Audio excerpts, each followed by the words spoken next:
Welcome to Homeless Minor Leaguer Live. I am Matt Paré. You guys know Ty Kelly. And here today with us is Steve Hofstetter, comedian, 85 million views on YouTube, Mets fan also. I think we only have Mets fans on this show. So right? far, yeah. Do you only have, like, people who have, like, an inferiority complex? Because that's why we'd be Mets fans. Just all... Yeah, people who like the underdog. Just... I posted, when I shared it, I said, I'm on with future San Francisco Giant, Matt Paré, and former New York Met and current Philadelphia Philly, but I won't hold it against him.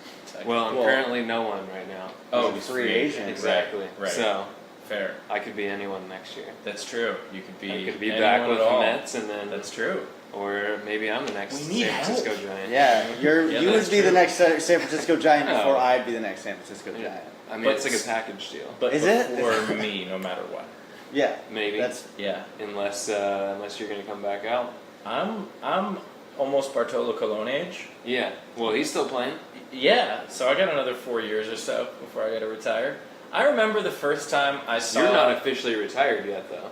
No, that's true. You I can never still hung it get up. drug tested right now. I never hung it up. Yeah. Scour Rowland once told me that there are some people who they have to peel the jersey off of. Like the guys who will be in the majors for 14 years and then they go down to the minors for 3 years because they just don't want to stop playing. Yeah. And he's like, I never retired. I just left. Yeah. He was like, I'm not that guy. So me neither. I never retired. But Yeah. you have donned some jerseys in your time. I have. You've thrown some first pitches out. 22. And 22 first you pitches. throw them, you take them seriously. I do. Yeah, I do. What do you think your average spin rate has been on your first pitches? I'm throwing all knuckles, so it's hard to no spin at all. No, actually I'm throwing all knuckles, so it's a great deal of spin rate because I'm bad at that. No, I don't know what my spin rate is. I've had a little bit of movement on some of them. Mm-hmm. I did one for the Padres, and before I did their pregame show, and Randy Jones was on it, and he was talking to me, and he was like, "How are you going to grip the ball?" So I showed him, and he goes, "There's no movement in that grip." I go, "Yeah, that's why I'm going to grip it that way. I'm trying to throw a strike. I'm not trying to like." Yeah, you're not trying to get somebody to chase up there. Exactly. Like no one in the crowd is going to be like, you know what? He would have swung. He would have swung at that one. It was down, but I think somebody would have swung over the top. Yeah. Do you see how it tricked him? Do you see how it tricked the ghost that's in the batter's box? Yeah. So my goal is to get it as close to the strike zone as possible. I've thrown about half strikes, half balls. Mm-hmm. Some of the balls have been worse than others, but none of them have been 50 Cent bad. No wild pitches. I had one pass ball that Colin Ray made look like a wild pitch, which I didn't appreciate.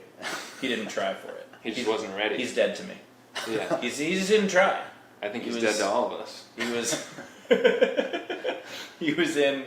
It was right when he came up. I think it was like September call up, and he was behind the plate, and he just he did one of these things where he like reached for it kind of late, and I was like, that was totally gettable. What are you doing? Yeah. And then it looked bad, and so then there was like a not a good sound from the crowd. It wasn't. What was your body language like after that though? Was it like you blamed it on the catcher, or was it like, oh, No, it's okay, I'm a comedian, I don't have to throw out?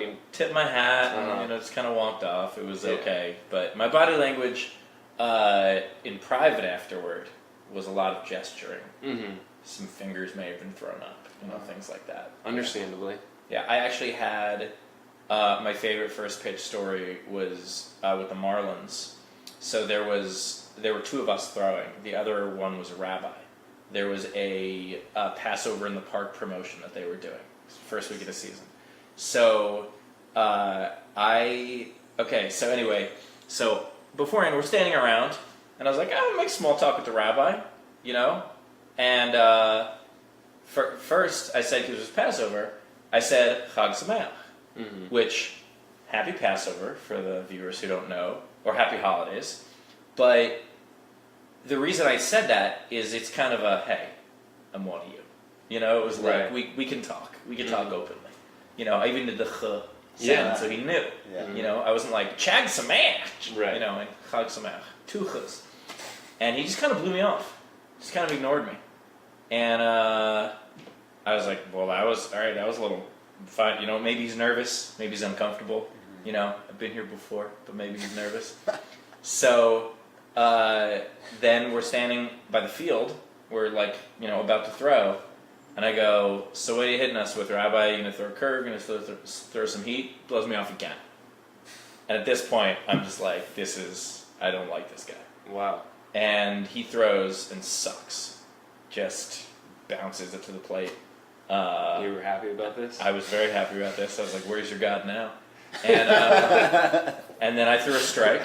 That was actually one with a lot of movement. That was a good one. That was, you know, kind of curved down. And I threw a strike. And afterward, I was talking to one of the team reps about it and like told him what happened. And I was like, yeah, that guy blew me off. He's like, Rabbi blew you off? I was like, yeah, twice. And like I told him the story. And he was like, kind of taken aback. And I go, I don't think I've ever said these words, and I don't think I'll ever say them again, but fuck that Rabbi. Mm-hmm. And that was my best first pitch memory. Isn't that a Wow. sweet story? Yeah. It's a real So sweet it's story. definitely the start of a joke. A comedian and a rabbi walk out with pitchers now. Yeah, and only one can throw a curve. Yeah.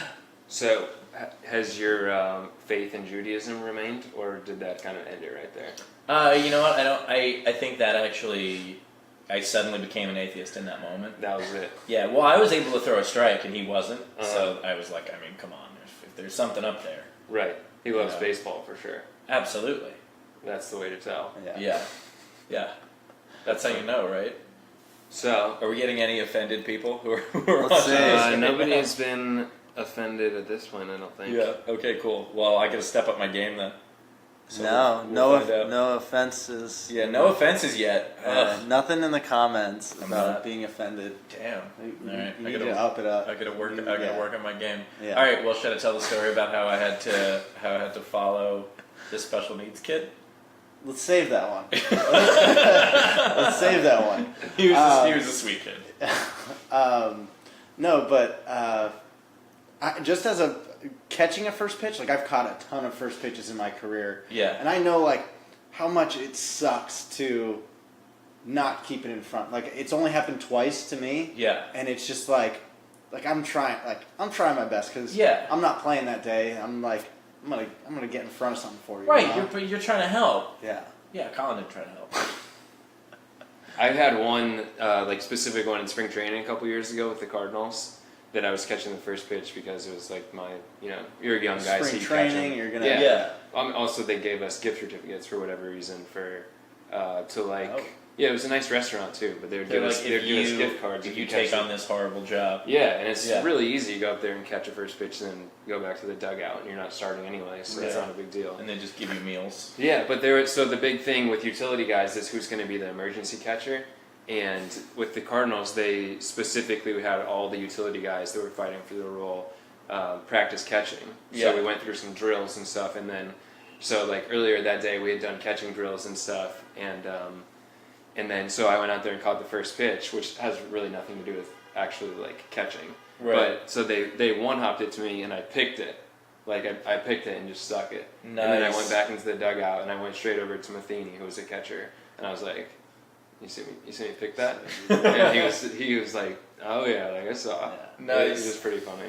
That would be amazing if someone's shitty first pitch ended up helping you land the starting job or something like that. It'd be like, well, Yeah, he could really. if that actually did Yeah. make a difference. Yeah, he could really pick. Do you see that thing? Mhm. No one would have gotten that. Colin Ray certainly wouldn't have gotten that. Yeah, there are many big league infielders that end up being converted to converted to catcher.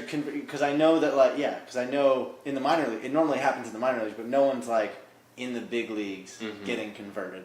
You pretty much but every other position you can have guys move around a little Yeah. bit, but you can't move guys in once they're in the big leagues. They're not going to move into that position. Yeah, I don't think it happens often. And what I didn't realize until a couple of years ago was that there's been one lefty catcher in the last 30 years. Mhm.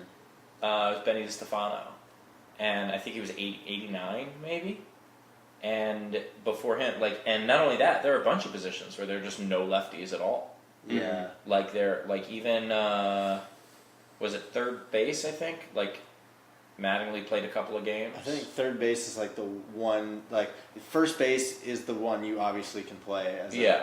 but you can't play short as a lefty. Yeah. And then you definitely can't play second. You and can't left. turn double plays You as a can't. lefty. There's no way.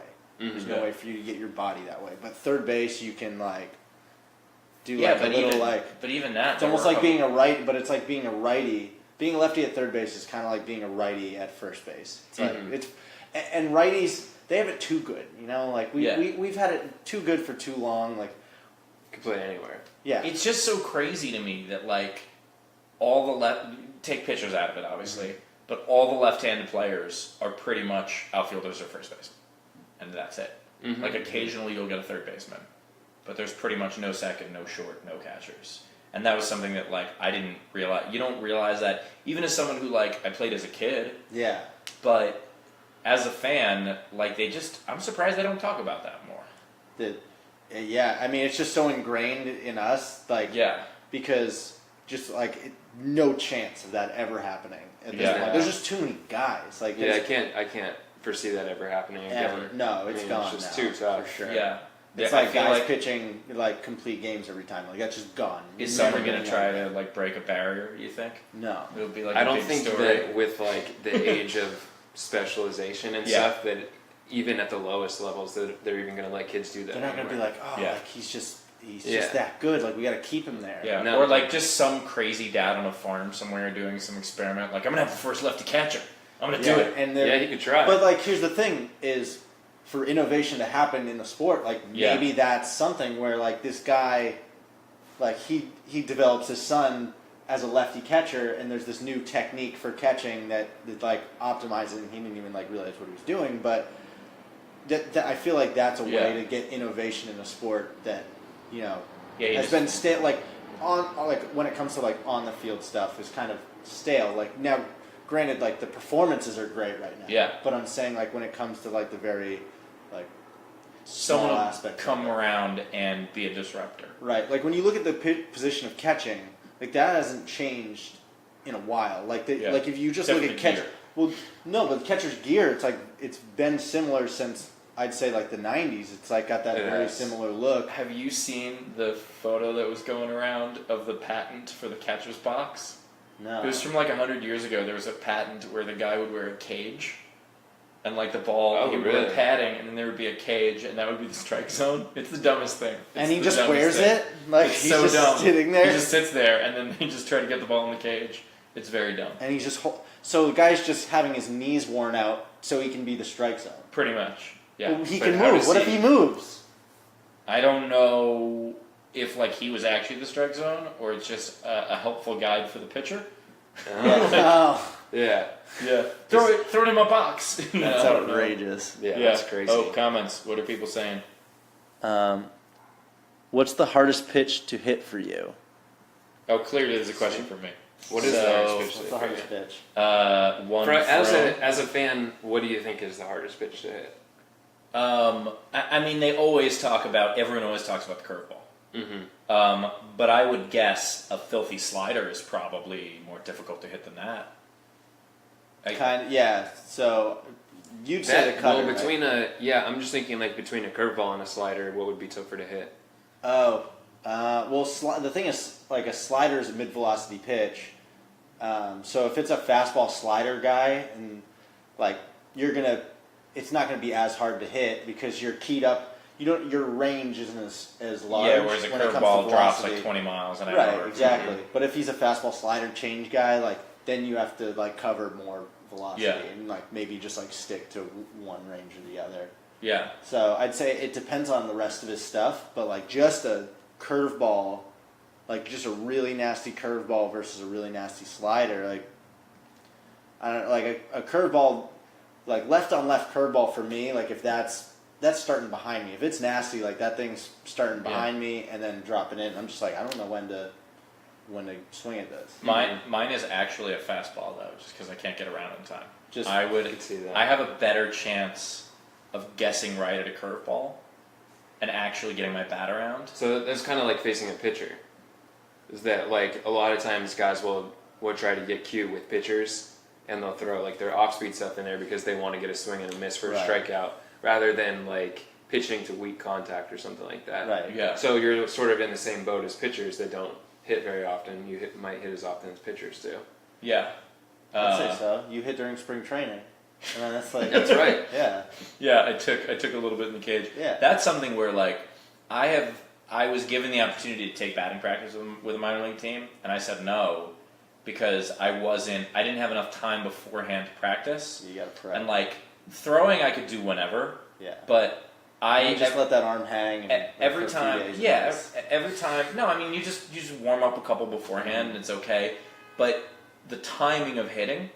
Every time I haven't hit in a while, and sometimes, I mean, before I took the cage there, I don't think I'd taken a cage in 5 years. Really? Yeah, and so, I mean, when do I get the opportunity to do that? And so... Yeah, there's not many batting cages in LA. Yeah, I could go do it if I, like, had that as part of my schedule, but, like, listen to baseball players, all right? The rest of us civilians here don't always go do that. So it was something I did a ton as a kid, and just as I got older, and also as I got into the arts world, where fewer and fewer people like to play baseball. Or even like it. Yeah, exactly, where I could just be like, you want to play baseball? And they're like, you don't want to talk about the cast of Pippin? I'm like, no, I don't. So, I don't get to do it as much, and so anyway, like, but every time I did, like, the first 2 or 3 times I would take a cage over the course of, like, a new season, I would suck, and then I would start getting the timing back.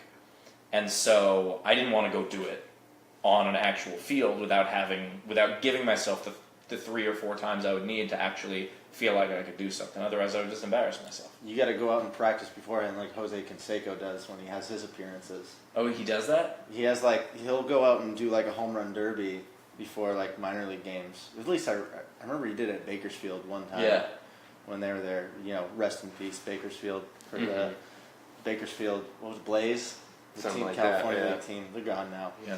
But yeah, Jose Canseco was out there. What sort of appearance was it that he was practicing for? It was just a promotion. Autographs. No, it was a okay. promotion Yeah, there. sign But his name. I'm sure he was like prepping for that, like because that's his thing. Like he goes there, he's almost like one of the promo people, like the superstars or Right. Yeah, so he's got to get back. I mean, I make fun of it, but he's got to get back on his game, and I understand that. Like, if you're, I mean, even with stand-up, I did, everything I was doing was prepping toward, like, the hour special, and then the following 2 weeks, I maybe did 3 shows for a total of, like, a half hour. And so now, like, I forget my jokes. Mm-hmm. It's 2 weeks. Right. Like, imagine not doing something. Well, just because of the time, your timing's off. You're just Absolutely. not getting your foot down in time. Yeah, I'm forgetting my fundamentals, my fundies. Yeah, I gotta get my so, fundies. So, what do you do as a comedian to prep your fundamental? Like, how do you go work on your fundamentals? Yeah, what is for the people thing that you start forgetting? Punchlines, setups, the cadence. Absolutely. Just all of it. Yeah. It's just like forgetting how you got into a joke. Mm-hmm. Because I can do my act if it is in the order that I'm used to doing, but I haven't done it in a while. I kind of forget how I got into a joke sometimes. Mm-hmm. Like, I had a situation actually during the special taping where I got interrupted during a joke in the middle of a joke that I don't do often, and I had no idea how to get back into it. I had completely forgotten. Right. Like, because you can't just go back from the top. All right, we're going to take this from the top. Yeah, exactly. You know that part that you laughed at before? Well, let's try to make you laugh again. Yeah. It's probably not going to work. So I just had it took me a while. And I was making a joke out of it. I was making fun of the fact that, like, I don't know where I am, and this is weird, and we're all in this together. Right. And someone interrupting your set, like, you know how to handle that, like, because of the heckler stuff. Like, you are known for... That is my handling. specialty. Yes. I am very mean to people who deserve it. Yes. That is what I am known for. There was a story that went pretty viral earlier this year where I got ridiculous revenge on some woman in an airport. She let her dog shit in an airport, and I, not completely intentionally, but I kind of got her to, your live video, there it goes. I kind of got her to miss her flight to Japan. It wasn't entirely my intention. I just wanted to give her, like, a panic, but I just told her, like, the flight had been moved, and instead of checking, she just ran, and I was like, all right. She might have missed it, she might not have. Oh, no, she did. Oh, she did? I have a whole story about it. She definitely did. Hey, she it was shouldn't my have flight. trusted a I stranger. would have known. Yeah, exactly. Yeah. Like, part of the joke I do is I say she just left, didn't even thank me, which I thought was rude. Yeah. Anyway, so the story goes very viral, and there's always an element of people online of the nothing ever happens people. The people who don't believe anything at all. Dude, this is fake. Right. This is fake. I had something yesterday where I posted a sign on a dumpster next to an existing sign, and they're like, it's the same paper. And it's like, you mean white printer sheet- paper? Yeah. White sheet paper that everybody, it's a black Sharpie. Yeah, everyone has black Sharpies. Yeah. And even the people being like, it's the same handwriting. It's like, no, it's not. It's not even close. Yeah. And so there are those people. And so there are some people who are like, I don't believe this happened. Anyway, so K-Rock did a story about it. And their producer happens to know me and knows like what I'm known for and the heckler stuff. And so the hosts were deciding, they were like, do you think that this is a true story before we put this in the air? And the producer goes, yeah. They were like, how do you know? I was like, well, because I know Steve, and that's exactly the dickhead move that he would do. Like, that's exactly that sounds like a thing he would do and enjoy doing. Right. Like, yep, that's exactly it. Yeah, that was good. I would have had it uploaded on here and we could have cut to it. That's But okay. I don't have it queued up. We got lots right of now. hearts going on. Yeah. Oh, so much Nice. love right now. Who's Thanks. loving it? Let's see. Next question. Let me read this. What about the lefties again? Oh, okay. Is it a negative thing to have a lefty on the team? Why all the lefty hate? There's no lefty hate. No lefty There's hate? No lefty hate. I'm saying we need No. more rights for left-handed baseball players. More I and more think. lefts for right-handed baseball players. Yeah. A lefty specialist Let you guys do your reliever. Abbott and Costello routine. Yeah. A lefty specialist reliever will pitch until they're dead. Like they have, like that's the longest that longevity. Like because you just come in for a third of an inning. Yeah. Like loogies have such an advantage in a bullpen. So I don't think there's any lefty hate. It's just I just found it fascinating that Gary DiSarcina was the last left-handed catcher. Yeah. Not Gary DiSarcina. Benny Stefano. I said it Yeah, before. Benny Stefano. he's with the Mets. Yeah, Gary DiSarcina just got hired as a coach with the Mets. Oh, he did too? Yeah. Benny is Benny's also with the Mets? outfield coordinator. What? Yeah. Why do they have all the Dis? And DeGrom and Darno, Yeah. and they had Den Decker. They have a lot of It's one of the Yeah, reasons people. that they got rid of me, actually. right. Ty Kelly, no D's at all. No. Yeah, very short name too. Only 7 Far letters. too short. They like Yeah. Italian names or do whatever. Yeah, they need a Some sort longer of, name. Give it some Roman, meat to yeah. hold on to. Ty O'Kelly. Exactly. They would Yeah. definitely have liked me more if it was Yeah. like true Irish. Yeah. But Yeah. I can Um, only do so much. which baseball player would you say is your biggest inspiration? Mine is Madison Bumgarner. Who's your biggest inspiration as a My biggest inspiration is Jackie Robinson. Not as a baseball player, because I'm not a baseball player, but as a person. Like, as the ability to pick your battles and the ability to withstand so much. You know, I grew up basically with bedtime stories of bedtimes of Jackie Robinson. Jackie Robinson would come in my We room. went to bed at Bedtimes 10 with every night. Jackie. Steve went to bed at 10 every single night. Yeah, no, I went to bed at 42. I was raised to stories of him, and so it was big inspiration in my life. And my favorite quote from him is, "A life is only important in the impact it has on other lives," and that is how I try to live, both negatively and positively. Yeah. Wow. Yeah. Who would you say? Mine's Gronk, just because he's like partying Yeah, every night. that's and, like, I could see you that. know. That's totally you. Yeah, I was Yeah. thinking, I was like, Ty's a Gronk guy. Yeah. Which Gronk doesn't matter. And you All the love Gronks. Dunkin' Donuts too. I do. Yeah, I love you- Dunkin' Donuts. Dude. Yeah. Yeah, Get a coffee in and the you morning. you make a lot of guttural sounds Yeah. instead of speaking. Mm-hmm. Yeah. Ugh. Yeah, there's a lot of that. Yeah, gronking, as it were. No, I don't know. So I remember when I was like in the early minors, I think I really enjoyed Matt Carpenter and like just sort of the unsung heroes of teams. This is when he was like just coming up, and Yeah. just guys that play like way above their ability constantly, and guys that so like Marco Scudero and Freddie Sanchez, guys with the Giants that were just kind of like the under the radar kind of guys. So I always really enjoy those players. And then Freddie Galvis, he's definitely my biggest sports hero right now. Well, my favorite Met is not a Met anymore. Curtis Granderson. I love that. I thought He's you were gonna say Ty. Yeah, Also, no, it's fine. Yeah. No. You're my favorite Philly. Hey. You're my favorite nothing now. Thanks. No, actually, You're my before- you're my favorite. That's not on one of the 30 You're nothing right to now. me, but at that, yeah, you're my but favorite. you're the best nothing to me. A lot of guys are free agents right now. It's that time. It is. Yeah, first week. Actually, before I knew you though, you were a hero because you got the only hit in that fucking wild card game. Mm-hmm. Yeah. Like that was 1/4 of the hits. the only hit on the Mets. It was one hitter, right? No, 4 hits. No, it was 4 hits. Yeah, TJ had 1. I thought- Renee had 1 and Struble had 1. Oh, I thought it was one. Was it just one off of Bumgarner? No, he pitched the whole game. No? Damn, I'm remembering it wrong. Either way, you got a hit in the wild card game. Was it yeah, the first still hit? only. It wasn't the first. No. No? It was the hit to start the inning off. Though it was a big pinch hit. It was the last hit we got, I think. Okay, so maybe that was it. I remember I had to listen to that game.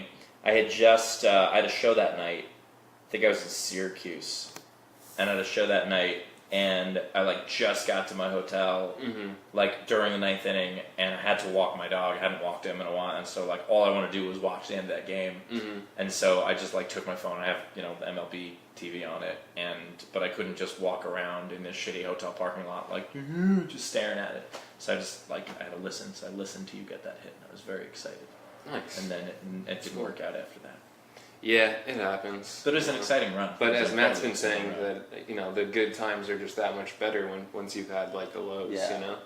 Yeah. You wouldn't be able to appreciate the good times if you never had those low lows. As a Mets fan, I can appreciate the fuck out of the good times. Yeah, I guess that's I've had so many lows in order to.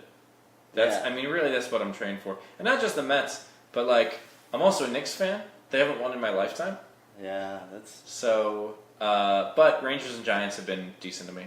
Giants have been great. Mm-hmm. Yeah. The Rangers have been. I saw them win in my lifetime, so that's good. And now that the Rams have moved here and the Chargers have moved here, would you consider moving to be one of their joining their fan base because they need some fans right now? I like the Rams. I've met some people in the organization who have been very I like them a lot. I look a little bit like a very skinny, small Hecker. Their Punter? Their punter is Johnny Hecker. Yeah.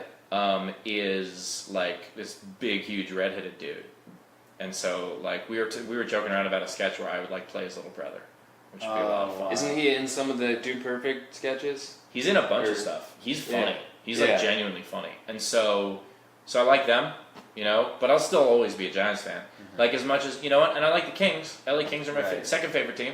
Yeah. I watched the Rangers and the Kings play each other in the Stanley Cup, which was fucking crazy. Yeah. But I liked the Kings before I got out here. I will never be a Lakers fan. I will never be a Dodgers fan. I actually got turned down for a first pitch from the Dodgers because I was too big of a Mets fan. Really? It's a bit of a notch on my belt, I think, as a fan. Yeah, definitely. The only way I think they'll let me do it is if I become super, super famous, so that it doesn't matter. Right. But but at this point, it's just you're too diehard of a Mets fan. Steve Hofstetter and Mets fan always go together. In the Right. same Absolutely. sentence. I have an LGM in my Twitter bio, which That's- was very interesting. That's the problem. Because right during there. the World Series, I didn't at that point, but then I was I felt like a champion. During the World Series, because it says I'm from LA, and so whenever I was tweeting anything that wasn't specifically let's go Astros, people were like, well, you're a Dodger fan. I was like, it says Mets there. I just live in Los Angeles. Yeah. You don't walk into the city and automatically become. I know that half the city pretended to be Dodger fans during the World Series. Yeah. So I tweeted at Game 1. I tweeted, I think it's really wonderful that all these diehard Dodger fans get to watch their first baseball game tonight. Yeah. And some of my Dodger friends got mad at me about that. And I watched the game with a friend of mine, and we're walking afterward, and she's just giving me shit about it. Be like, they're real Dodger fans here. I was born and raised here. I'm a real Dodger fan. I was like, okay, fine. It was a joke, fine. Yeah. So then we're walking, and she sees a dude in a Dodgers jersey. She's wearing a Dodger hat. She goes, "Dog." So she points to his jersey. She points to his jersey, then she points to her hat, and the guy looks at her like, "What the fuck are you? What are you doing?" He clearly forgot he was wearing a Dodgers jersey. It was he's just repping the LA. He has no idea. No, I mean he just threw it on because the game was there and everybody else was it was so proving my point. It was like it was such a great moment. We had our friend Jackie since it was Halloween, she had just come from the game, and she was dressed up in she dressed up as like a Dodgers. She had a Hideo Nomo jersey on and a Dodgers cape. Yeah, so like she's an old school fan. Oh yeah, she has a Nomo jersey. Yeah, like she's a fan, and we're walking down in West Hollywood for that parade. Yeah, and she's just going. Every single person with a Dodgers hat, she's going, "Woo, Dodgers!" and everyone. And no one's responding. Yeah, that's what I'm saying. Like nobody gives a shit. Yeah. And it's so weird for me. Like being born and raised in Queens and New York is such a sports town, especially baseball. Mm-hmm. Like I remember when the Yankees were in the playoffs in, God, it was the Jeffrey Meyer year. So it was 98, 99, something like that. And I was sitting in the subway. And this scary looking dude was walking over to me, and I'm just sitting there, like, oh fuck, what am I? I got to deal with this shit. And then he just goes, hey, what happened to the game today? And I told him, and then we just started talking about baseball, and it was just this great moment of oh right, baseball brings people together no matter who they are, and it's a very New York thing. And there are tons of other cities like Boston's absolutely like that, Chicago's absolutely like that. Yeah. The brave fans of Cincinnati, absolutely like that, but it's not like that here. Yeah, it's. We've talked about this before, where it's the East Coast fans. It's just a different style of baseball, viewing. Yeah. Right? So, what I've seen is that East Coast fans are very passionate about their team. Yeah. You're a Mets fan, no matter what person rolls through. You like your players, but you like your team first. Yeah. And then out here, the fans really appreciate the individuals more. So so if you look at how much Hunter Pence is an example I like to use. If Hunter Pence ever went to another team, Giants fans would be devastated. Even if they were in last place. If they needed to trade Hunter Pence at the trade deadline to get prospects or something, they would be devastated if he left, because he's such they just love him because he's just such an open person about his life and what he does off the field, and being in the Bay Area, Silicon Valley, there's a lot of tech nerds, and he's into that whole Magic the Gathering. He likes video games, and it's he's very nerd culture. He's open about his nerdism. But how do you explain San Francisco's love for Barry Bonds then? Barry Bonds. They just love their players. Right, yeah. So any player. Right. They didn't win with Barry Bonds. They only got to a World Series with Barry Bonds. But they still loved Barry Bonds. As the individual he was. Definitely, yeah. Where you're saying, teams on the East Coast, the fans love the team, but once the player is somewhere else, or they're done with that guy. Yeah. He's dead to us. Right. Now we're on to the guys that are here right now. The Giants, the example I think of is Matt Duffy. Yeah. When he got traded to the Rays. Was it the Rays? Yeah, he's with the Rays. And fans were just devastated. It's because they knew him on a personal level, his cat and everything. He had a fat cat that was getting on a diet, and that was a whole thing. It was a whole storyline for them, and they felt the fans on the West Coast feel attached to the individual players. Whereas Boston fans are good riddance. You know what I mean? There was one of my favorite things, because it just showed people's character and the fickle nature. Was Fallon did this thing when Robinson Cano went to Seattle, and when the Mariners were coming back for the first series, he had all these Yankee fans be like, "What would you say to Robinson Cano?" And he had a big cutout of Robinson Cano, and so they would all tell him off, and Robinson Cano would step out from behind the cutout, and then immediately they were all like, "Oh man, so sorry, man." There are players that I would, for the most part, I may cheer our guys, don't boo their guys. It doesn't matter. But there are a couple of guys, Chipper Jones is an example. I hate Chipper Jones. You can't. You can't like him as a Mets fan. Well, I can't like him as someone who thinks that Sandy Hook happened, because he doesn't. Oh. Yeah, he's a Sandy Hook truther, which is a vile, vile thing. Yeah. And so, if ever that happened and there was a cutout of Chipper Jones, and I was like, "Fuck you, man!" and then he stepped out from behind, I would just be like, this changes nothing. Right. Like, I'm saying these things because I believe them, and I think that there are a lot of fans who just, and this is going to open a different door, but the idea of, like, a real fan versus a casual fan. Mm-hmm. Like, a real fan has their beliefs and sticks to them, and obviously new information can change those beliefs, but, like, and then a casual fan is just like, I'm going to root for that guy because I'm told to.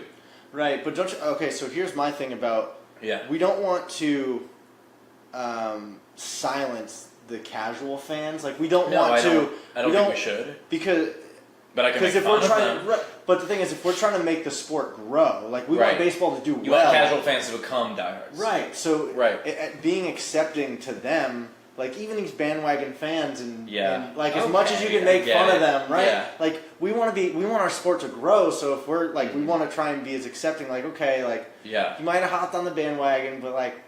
Well, like, that's all right. No, I know, but like just that. make sure you hold them accountable come opening day next year. You know what I mean? Right. Like, and then, I Right, think like- that's where it's like, Well- we want to keep these World Series fans and move them. Because that's where Right. they come from. That's how these players become, like Altuve becomes a household name because he is a hero in the World Series. Well, I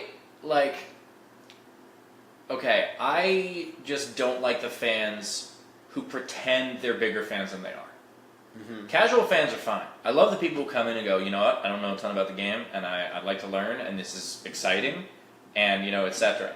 But, like, what I can't stand, when in '96 when the Yankees went to the World Series, I was 15, I was 17, I was in high school, and there's one kid who's running around the hallways going, we've been waiting for 15 years! And I go, dude, you're 14. What are you talking about? You don't even remember the first 8. Yeah, what are you talking about? And so, like, that kind of thing, where, like, look, when the Rangers won the Stanley Cup after 54 years, I'd been a fan for 2. I was very excited, but I wasn't pretending I knew the pain. Right. You know what I mean? I wasn't out there being like, oh my god, I watched this team through the 1960s, and they were horrible. Like a 12-year-old Cubs fan. Yeah, exactly. Like the idea, and it's great if you're a fan and you're excited, that's fine. But I just don't like when people pretend to try to get some sort of street cred. It's okay if you're new to it. Right. Like, look, I like the Kings. I don't know much about them. Right. And I don't know much about their history. I started watching them when I was in college. A friend of mine was a big Kings fan, and he got me into it. But like, it's not like I can sit there and name their captains. Yeah. You know. Hockey's I don't a tough pretend sport I can. To do that in too. Yeah. Because there's so many line changes and whatnot. There's so many different players that are rolling through. Let me just look at the all kinds of comments. Let me scroll Lots down. of comments and questions. What do we got? I gotta get back to the bottom where we started. Let me just start with this one. So whose question is this? No, I'm not gonna do that one. Not that one? Hold on. How often do each of you get recognized? Never. Like by my friends? Like when I see my friends across the I street? it's usually Matt. recognize you every morning. Yeah, Come out of sometimes. Sometimes I have to like think about it for a second, but So you've never been like outside the ballpark or anything? No, there was this time when I was at when I was filling up a prescription. Yeah. And someone took a picture of me from behind and then messaged me it. Like, I had never talked to this person. I was looking through my message requests on Instagram. I was looking through the DMs, and someone said, was too shy to say hi, something like that. And that was one moment. But I looked, That's weird shit. Yeah. It's like sweet, but it's also Yeah. I had a situation where I was walking around. I think I was in like a Staples or something. I was getting a USB card. Like, it's just running an errand. And I see some guy just kind of staring me down. And he's like, but he's not coming over to say hi or anything. He's just looking at me. Mm-hmm. And like, just like enough where I'm like, okay, just, And so I like went home and I tweeted and I was like, whoever was staring at me at that Staples, it would be way less weird if you just came over and said hi. Yeah, I'd be that's happy what to I say said. hi to you. Yeah. And the guy like wrote and he was like, hey, sorry, I just didn't know what to say. And I was like, Right. that's cool. If you ever recognize somebody and want to say something, first of all, don't go up to anyone that you don't admire Because if you're just like, I know that person from such and such, and I don't That's like them, then why are you interrupting them? But if there's someone whose work you like or something like that, I'd say just go over and say thank you. Yeah. Like everyone will appreciate that. You have to be a really big dick to not like just, hey, I enjoy your work, just want to say thank you. Yeah, and then there might be some other further conversation. Absolutely. If the person initiates it. Then there's like further like, oh, because even sometimes when people do that, like, and I'm like, oh, thanks for watching. Like, what? Like, I can also get some information out of it too, knowing like what, like I'm meeting someone in person. What I like, they're like, oh, I'm a fan of the videos. Oh, which ones are your favorite videos? Yeah, absolutely. And that way, it's like I can. Continue the praise. Continue the praise. Well, no, it's yeah, basically. No, so it's like, so I can get feedback on like what are their favorite things or what they didn't like, because it helps me out. So like, selfishly, come up and talk. the one on my phone where you got a prescription filled. Yeah. What about you, Ty? So it happened in New York from time to time. Yeah, but you would ride the subway. Yeah, but it never. Well, it happened like one time on the subway. It was just because it was after a game. Yeah. But I mean, there's so many people in New York and that are Mets fans that it would happen more there than Philly. I mean, maybe a couple times in Philly. When Ty walks out of the ballpark, he looks in like incognito. He doesn't look like a baseball player in like the best way. Yeah. Because he comes out and it's just like you'll see a bunch of other guys come out after Ty, and they just like have the like. Oh, I know what you mean. Gaudy, like. I know what you mean because my first year as a sports writer, so I was 20, and my build, I look like a shitty relief pitcher. Like, I basically I'm gangly. I'm not built, and so like I look like someone who might have enough arm mechanics to, be up with a bad club for a month. Right. So I was coming out. And I was dressed like a sports writer dresses, which at the time, I don't know what it is now, but at the time... sports writer? I was a sports writer. Right. And so khakis, tucked in button shirt, bag over your shoulder. Right. And that is also how the Orioles dressed for travel day. Mm-hmm. And I was walking out literally at the same time. It's like Cal Ripken and I think maybe Delino to Shields. And so they're walking out and like... By the old Yankee Stadium, there were these doors that would go right to the bus, and there were maybe 20, 30 feet to get to the bus. But fans would just line the fences, and they weren't like high fences. It was like a gate. It was maybe 3-4 feet, and so I start veering toward the crowd, which is what the people do when they go to sign autographs, and people are losing their mind. I'm veering toward the crowd because that's what it's Subway. Mm-hmm. But they just assume they're Yankee fans. They assume I'm an Oriole because I'm just dressed like them. Right. And like I was young and intimidated at the time. I wish I had just started signing shit. Yeah, you sign as anyone you want. Yeah. Babe Ruth. Yeah, I just started writing just BR big letters. And then a random uniform number. Just confuse them. Just throw a random uniform on there. Yeah, I should have done that. Hall of Fame, HOF, and then just pick a year. And put a date and just put a random date. And just Bible verse. Hall of Fame 1912. Yeah. You just had to take up like an entire half of the baseball with one signature. So that'd actually be great because then the guys wouldn't have to sign the rest. Oh, sorry, there's no place on the ball. Yeah, don't worry, I've got another one. This guy wrote his email address on it. His agent. What did I see? I saw a good one. That's a good question. Yeah. Just a follow up on that though. I think it happened more often that like I would walk into the stadium this year, and when I was pretty new on the team still, they would like not want to let me in because I didn't look like a player. I was like, I'm on the team. Like I've been here for a couple weeks. And I don't know. Like, what's your name? Yeah, and take an Uber to the field and walk in. And then like some days you walk into the clubhouse and there's like a guy that, like a security guard basically, out in front of the clubhouse. Most days I was there before him, so he never like got to know me. So I would walk in like every day when he wasn't there. But then like there's some days you get there later, and he'd be like who are you? I see your credential? This is for players. And I was like, yeah, I know. Like I've been here for a month already. Like I hate when that happens to me as a writer. This is my name, so I had to be like, this is my name. Like nice to meet you. Yeah. So that he would remember me. Right. I hate when that happened to me as a writer. It would just make me feel so unwelcome. I can't even imagine as a player. Like, just the idea of like I'm one of you guys, Yeah. and then Yeah. I'm one of the guys. Yeah. I'm just one of the I'm on the guys. team. I'm cool. Which team do you want to win the World Series? Did we my want answer to? is obvious. I wanted the. We didn't watch Oh, much of did. the World. Yeah, Yeah, which team did I you was want? pulling for the Astros. I always go for the team, with the exception of like if there's a team I specifically like, like I am a Mets fan, and I also the White Sox are my favorite American League team. But if I don't have a dog in the fight, I always go for the team that hasn't won in the longest, because I think that's fun for their fan base. Right, So definitely. I wanted the Indians to win this year. Once they were out of it, I was like, let's go Astros.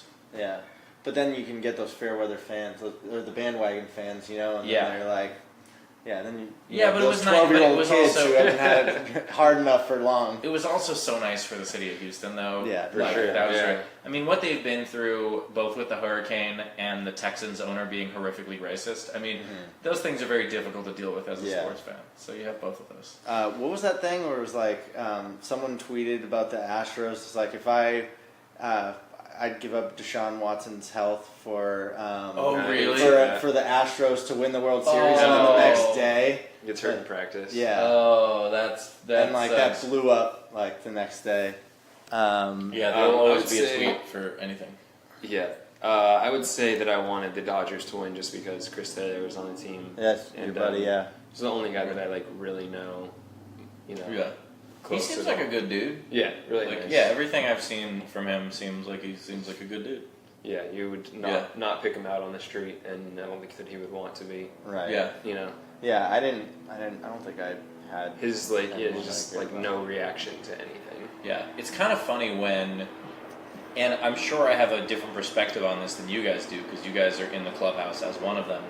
But as a writer, you can definitely tell the difference. Like the guys who are constantly like looking around to see which writers they can then tell not to bother them. Mm-hmm. Like those personalities, when they're just like, don't notice me, please. Don't notice me. Don't know, and then, like they're trying to get seen as much as possible. And then there are the guys who are just like, I'm at work. Definitely. Yeah, and we could absolutely tell the difference. Yeah. Oh, I'm sure. Yeah, there's definitely guys that will go, run for the camera, top step when after they did something good, Yeah. but into the tunnel when they. I had this unrelated to baseball, but the best example of that I've ever seen was actually David Hasselhoff, where I was at Earth Cafe, which can be a very like scene type place, and Hasselhoff walks in, and no one gives a shit because it's LA, right. and no one cares. Well, LA, I'd say they care. Like people care a little bit. Well, but It's different than other places, though. right. Right. In if David Hasselhoff walked into a random coffee shop in Indiana, people would be like, "It's David People go Hasselhoff." nuts. But here, we're just like, yeah. So we saw people way more famous than you earlier today. Right. And I mean, it's just like people just live here, Yeah. and so no one cared, and so he's like really making an obvious like. Just strutting around the place, just really trying to catch everybody's eye. And finally, this older woman walks up to him. She's like, "Excuse me, are you David Hasselhoff?" And he just goes, "I'm trying to eat here. I'm trying to eat here." And I was like, "Oh, you fucking dick! Oh my god, you did that just to turn someone down?" Yeah. That's so he was bad. strutting around the other Hoff. Oh, it was. Oh god. I'm so mad about that. I was Hoff for so long. He was famous before I was born, or at least when I was very, very young. And he never went by Hoff. Never. And then, I was Hoff for probably 5-10 years. You're like, that's mine. Are you And saying then that- all of a that sudden- he jumped on the Hoff bandwagon. He Yeah. did. He jumped on the Hoff wagon. And it was He's very one of those frustrating guys, because for I sure. was always Hoff. And I loved, Right. it's the only good nickname I ever had. I loved it because Hoff was also HOF, it's Hall of Fame, which is fun. Yeah. And I loved that nickname, and then everyone started calling him the Hoff, and I was like, no, I can't be associated with that. Yeah. So I had to, Especially if he's blowing up on older women in I Earth know, Cafe. absolutely. I know, and the one huge which is forest probably the fires. nicest thing he's done. Yeah, I think that eating the hamburger without a shirt was worse than that. Let's see, what else do we got? Astros played hard, they deserved it. This guy commented on the average attendance of Marlins home game and said who would win in a fight, 50,000 senior citizens or the average attendance of the Miami Marlins games. I mean, even if average attendance is 10,000 people, which is super low, 10,000 random baseball fans could still beat up 50,000 senior citizens. Which is like, yeah. But I see your point. Yeah, the Marlins struggling. are struggling to get fans. The Marlins are struggling. But, it's a different regime now where they're firing everybody and trading everybody. That can only help. You got Derek Jeter. Yeah, it can only help to take all your stars and trade them away. That's the best way to ingratiate yourself to fans. Let's see. I think that was the last. Did we catch up? Yeah, we're all caught up on questions now. Yeah. I will say I get recognized most often when I'm in an area with a ton of people. Like if I'm at a game. If I'm at a game and I'm sitting in good seats, I will usually have someone say something to me. Because you see in front of you, you don't see behind you. And so if you've got 10,000 people behind you, one of them might have watched my YouTube videos. Mm-hmm. So that's common. Airports are also very common. Where and I don't give a shit in an airport. Like I'm not someone who needs to be pampered. So I'll legit find an outlet and sit on the floor. Yeah. And I'm just, on the floor with all my shit. And someone just comes up and it's like this. Yeah, it's just floor. A very there's that moment of is he doing okay? I thought his videos were doing better. Oh, buddy. Yeah, it's okay, buddy. You live at the airport now. Yeah, so it happens there. Although the best story I've ever heard of a comic getting recognized was there's a comic, and I cannot say who it is because it's not my story, and I don't want to. Anyway, the guy was doing very well for a while, and headlining comedy clubs left and right, and he would sell a lot of T-shirts after a show. And he gets divorced, and he goes into a spiral, has a bit of an alcohol problem, ends up picking up a part-time job working at a TGI Fridays. And so this is a guy who was on TV, he felt like king of the world, and the comedy boom, and then it's, things have gone poorly. So he goes to take a table, and this one guy looks up and he goes, "What happened to you?" And he looks down, and the guy is wearing one of his T-shirts. And he's taking his order at a TGI Fridays. Yeah, that's out of a movie or something. Yeah, but it's a real story. Yeah. Oh. Yeah, that's heartbreaking. You see Matt collapsing right now. What would be the equivalent? Because I'm thinking what would be the equivalent as a guy baseball who player? blew all his money and got his jersey on. And the guy's got his jersey on. He takes it off and. Here, yeah, you need this more than me. Oh, there are tons of guys who literally made $20 million in their career and have not a dime to show for it. But so baseball is something where you can't get back into it, but comedy, you could try even writing, sports writing, you could get back into sports writing if you have the relevance, yes. Right. But it's I tend to refer to athletic retirement as the cliff because there are some guys who have no problem with it. And there are some guys who they retire and then they look around and they go, okay, well, this is what I'm going to be in my next life. Because you've spent your entire life working to one thing. Right. And then all of a sudden it's not that anymore. And you go, okay, some people go coaching, broadcasting. Some people go, fuck it, I'm going into business. I'm going to be a consultant or whatever it is. And so there's some people who are fine with it. And then there's some people who are just a very oh God, what happens now? And I'm sure the first 6 months are fine. And then after a little bit, they just look around. Well, I think what happens is that athletes define themselves for so long as athletes. Yeah. And then once that's taken away from them, they don't have that as their identity anymore. So they're going through that identity crisis. So a lot of times they've just never prepared for this. And there's no prep beforehand. Yeah. Besides those insurance commercials where it's some people are going to go pro in something other than sports. And that's the only time you ever heard it mentioned. Mm-hmm.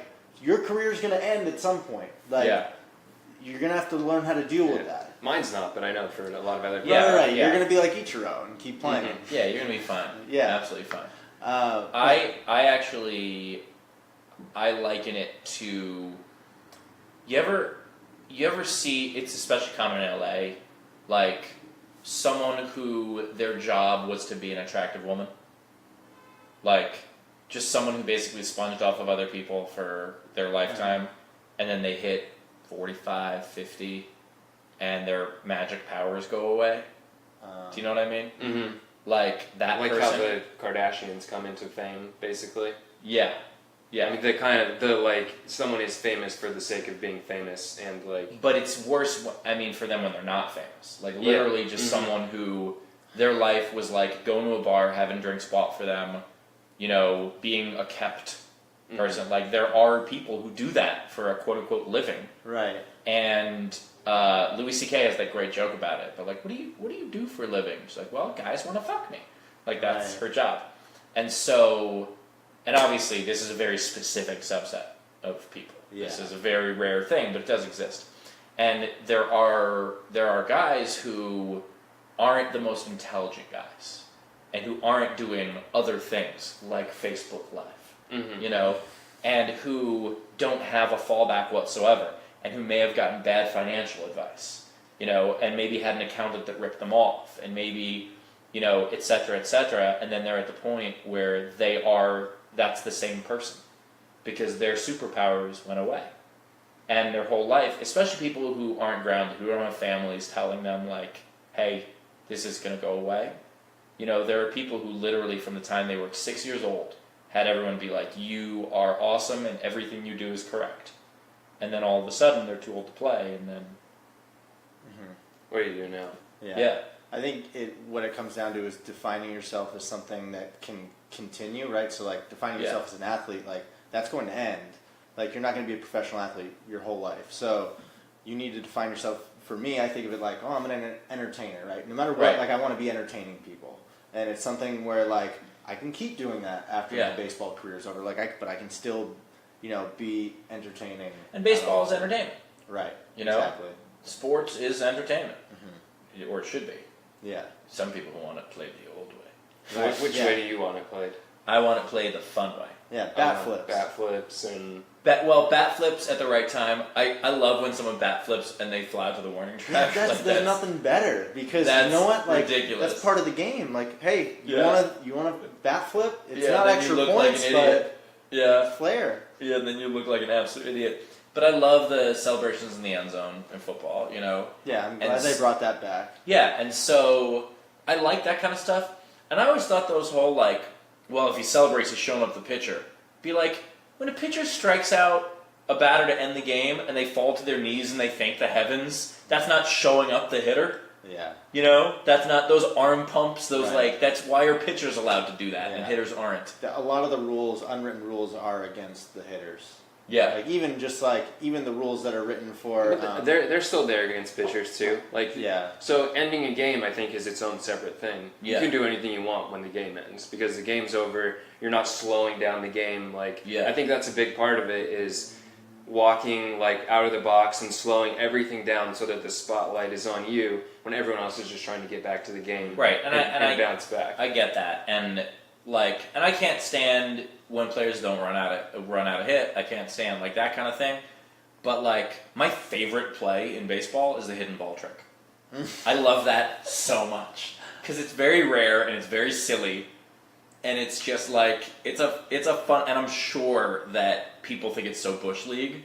I'm sure that if you're actually playing, I don't know. Like, Something if can you happen get, enough. yeah, if you get caught though, like, that's on you. Like, For sure, yeah. I don't know if players I don't think you can get mad at someone for trying it. It's just that it's going to really slow the game down if you're trying it every time. Oh, 'Cause absolutely. You could, theoretically, Yeah. You could try it and then just Yeah. stand there for 10 seconds every time, but... I love that play so much. You look like a genius when it works, and you look Yeah. like an idiot when it doesn't. Which is why it's a risk and why it's a fun part of the game. Yeah. You know what's gone Humiliation away being the though? risk. What's gone away completely, and I think it's because I don't think it's because people stopped trying to cheat. I think it's because people realize it actually doesn't work.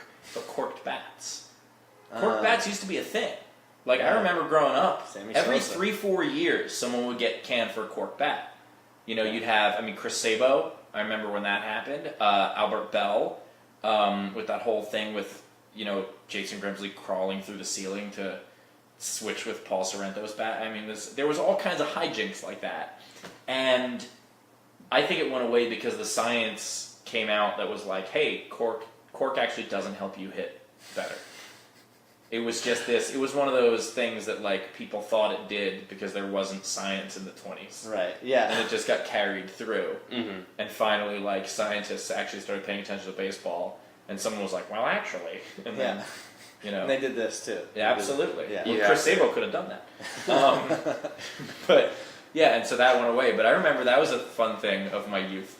Yeah. Just every so often, some guy having a cork bat. Yeah. That Sammy Sosa. It's for not us. even in a lexicon anymore. I don't think. No. Cork. Yeah. Yeah. That's true. When you're a kid, like, oh, his bat's corked. we messing had around to. with someone. We actually had to drop that. It was a line in the Harry Potter video that's coming out soon. Yeah. That like one of the brooms is corked, but like we had to People change it didn't because know. like no one's gonna know because it has dropped out of the lexicon. Oh, so young people don't. We had know. to change the VO, and that's why that's why the video's taking so long. We've had to do a few adjustments, but that Yeah. video's coming. The Harry Potter video, it's coming. Speaking of YouTube, I think this is a good opportunity to end the show, but Yeah. also let everyone know where they can find you online. Check me out. My YouTube is youtube.com/the Hofstetter. You can watch all of my horrible first pitches and my good ones if you want to. But it's also a lot of fun comedy videos. And I put up a video almost every day, sometimes every day. So check it out. If you don't know how to spell Steve Hofstetter, Google will correct you. Yes. So no worries. Awesome. Well, thanks for joining us. And, Thanks for having me on. Yeah, and we'll see you guys next week. Wednesdays, also, same time. And we have a new video over on the YouTube channel that we just put out today. So you guys can go check that out at youtube.com/homeless minor leaguer. We'll see you guys next week.